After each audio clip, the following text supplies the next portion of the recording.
In the depths of the wilderness, where the moon dips into the darkness and the forest whispers its secrets to the wind, a haunting howl echoes through the night. It is a cry that has been silenced in many places, a sound that has been driven to the brink of extinction by the very hands that were meant to protect it. The wolf, a majestic creature of unyielding spirit and unrelenting resilience, has been hunted, persecuted, and marginalized for centuries. Its packs torn apart, its families shattered, and its very existence threatened. Their stories are etched into the landscape like scars, a testament to the brutality and cruelty that has been inflicted upon them.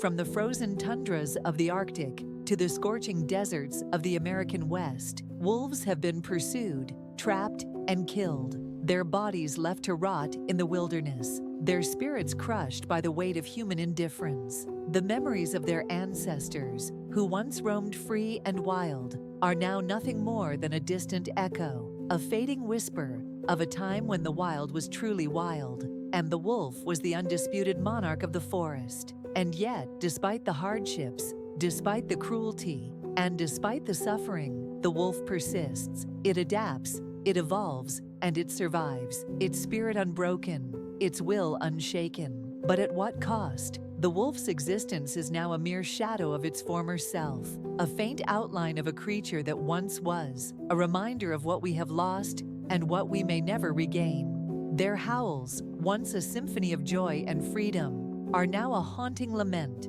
a cry for help, a plea for mercy, and a reminder of the devastating consequences of our actions. As we gaze into the eyes of the wolf, we are met with a piercing stare, a stare that sees right through us, a stare that accuses us of our crimes, and a stare that challenges us to confront the darkness within ourselves. It is a stare that asks us to consider the true cost of our progress, the true value of our compassion, and the true meaning of our humanity. For in the end, it is not just the wolf that is at stake, but our own souls, our own conscience, and our own place in the natural world. Will we continue to turn a blind eye to the suffering of the wolf, or will we finally hear its cry and respond with the mercy, the kindness, and the love that it so desperately needs? The choice is ours, and the fate of the wolf hangs in the balance. The forest, once a thriving ecosystem, now lies fragmented and divided, its delicate balance disrupted by the relentless pursuit of human interests. The wolf's habitat, a vast and intricate network of forests, tundras, and mountains, has been ravaged by deforestation, pollution, and climate change, leaving the wolf to navigate a treacherous landscape of dwindling resources and increasing danger. The pack, a complex social structure that once thrived on cooperation and loyalty, is now a rare and fragile entity, its bonds strained by the constant threat of human encroachment and the scarcity of prey. In this desolate landscape, a lone wolf, a gray female with piercing yellow eyes, roams the forest, her paws silent on the snow-covered ground. She is a survivor, a warrior who has lost her pack, her family, and her home. Yet still she perseveres, driven by a primal urge to survive and thrive in a world that seems determined to destroy her. Her howls, a mournful serenade to the moon, echo through the forest, a call to any who might still be out there, a cry for connection, for community, and for a sense of belonging in a world that has been torn apart. As she runs, the wind in her fur, the snow crunching beneath her paws, she is a symbol of resilience, of adaptability, and of the unyielding spirit that has defined the wolf for centuries. She is a reminder that even in the darkest of times, there is always hope, always a chance for redemption, and always a possibility for renewal. And yet, despite her strength, despite her courage, and despite her determination, she is also a reminder of the fragility of life, of the delicate balance of the ecosystem, and of the devastating consequences of human actions. The wolf's story is a complex tapestry, woven from threads of joy and sorrow, of triumph and tragedy, of love and loss. It is a story that spans centuries, a narrative that has been shaped by the interactions of humans and wolves, of predators and prey, of habitats and ecosystems. It is a story that is both deeply personal and profoundly universal. A story that speaks to the very heart of what it means to be alive, to be wild, and to be free. And as we listen to the wolf's howl, we are reminded of the power of storytelling, of the importance of preserving the natural world, and of the need to protect the wolf, not just as a species, but as a symbol of our own humanity. In the wolf's eyes, we see a reflection of our own struggles, our own fears, and our own desires. We see a mirror held up to our own souls, a reflection of our own capacity for compassion, for empathy, and for kindness. We see a reminder that we are not alone in this world, that we are part of a larger ecosystem, a web of life that is intricate, complex, and interconnected. And we see a challenge, a call to action, a reminder that we have the power to shape the world around us, to protect the wolf, and to preserve the natural world for future generations. The question is, will we rise to the challenge, or will we turn our backs on the wolf and on the world that it represents? Only time will tell. As the seasons passed, the lone wolf continued to roam the forest, her paws leaving behind a trail of subtle impressions in the snow. She had grown accustomed to the solitude, but the ache of loneliness still lingered, a hollow feeling that echoed through her chest. She had seen the devastation of the forest, the clear cutting of trees, the pollution of the rivers, and the fragmentation of the habitat. She had watched as the other wolves, her family and friends, had disappeared, one by one, until she was the only one left. The wolf's days were filled with the search for food, the hunt for prey, and the avoidance of humans.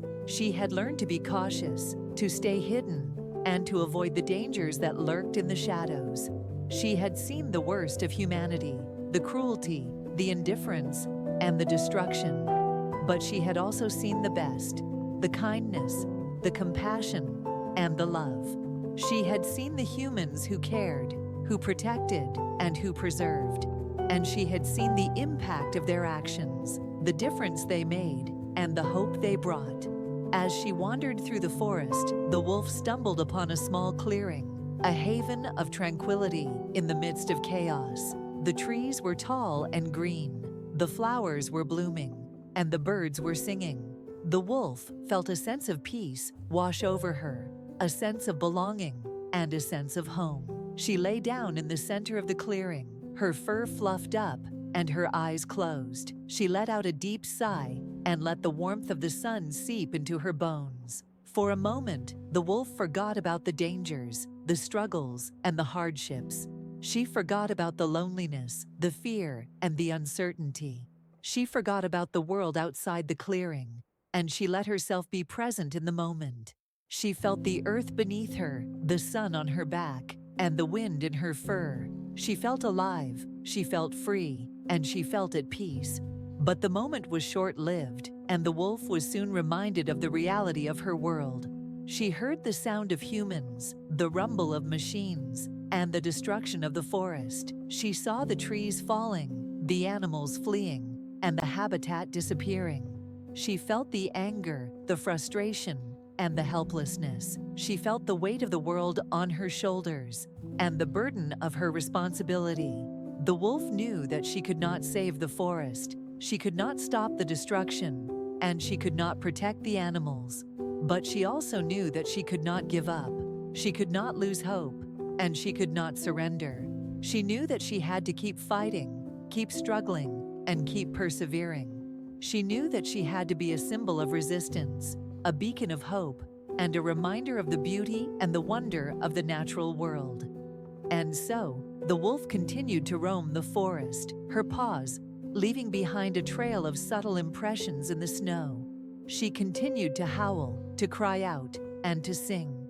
She continued to be a reminder of the power of nature, the importance of preservation, and the need for protection.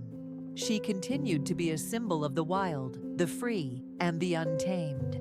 And she continued to inspire, to motivate, and to educate. The wolf's story is a testament to the resilience of life, the adaptability of nature, and the importance of conservation. It is a reminder that even in the darkest of times, there is always hope, always a chance for redemption, and always a possibility for renewal. It is a call to action, a reminder that we have the power to shape the world around us, to protect the wolf, and to preserve the natural world for future generations.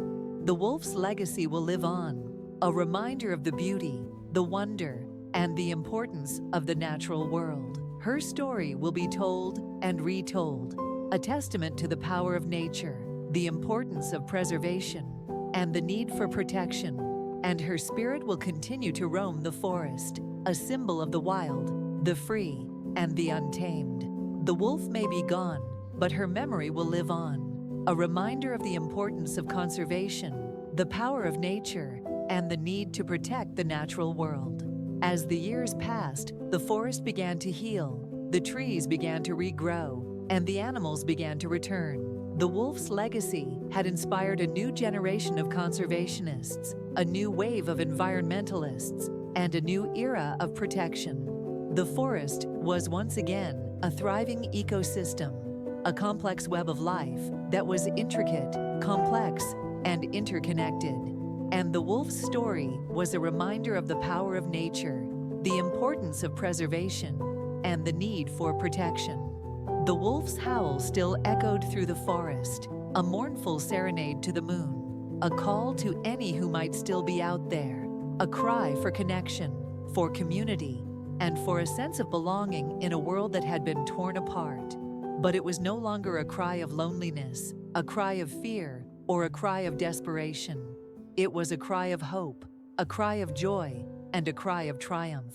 It was a reminder that even in the darkest of times, there is always a chance for redemption, always a possibility for renewal, and always a reason to keep fighting.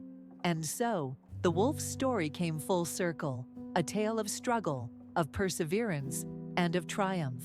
It was a reminder that even in the face of adversity, there is always hope, always a chance for redemption, and always a possibility for renewal. It was a testament to the power of nature, the importance of preservation, and the need for protection. And it was a call to action, a reminder that we have the power to shape the world around us, to protect the wolf, and to preserve the natural world for future generations.